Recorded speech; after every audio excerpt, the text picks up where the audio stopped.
خبر شامل کرتے ہیں گجرات سے۔ وزیر اعلیٰ پنجاب سردار عثمان بزدار کی ہدایات کے مطابق ریونیو سے متعلق شہریوں کی شکایات کے لیے تینوں تحصیلوں میں ریونیو عوامی خدمت کچہری کا انعقاد کیا گیا۔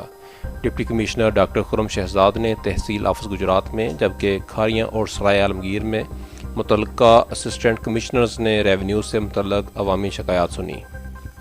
ڈپٹی کمشنر ڈاکٹر خرم شہزاد نے تحصیل ہیڈ کوارٹرز گجرات میں اسسٹنٹ کمشنر فیصل عباس مانگڑ کے ہمراہ لینڈ ریکارڈ رجسٹری، ڈومیسائل، انتقالات، معائنہ ریکارڈ سمیت مختلف ریونیو خدمات کے حوالے سے درخواستوں اور شکایات کی سماعت کی۔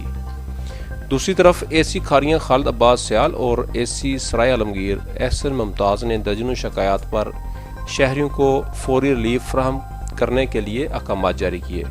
Senior member board of revenue کی ہدایات کے مطابق ریونیو عوامی خدمت کچہری کے دوران کاؤنٹرز پر تحصیلدار سے پٹواری تک ریونیو عملہ موجود رہا۔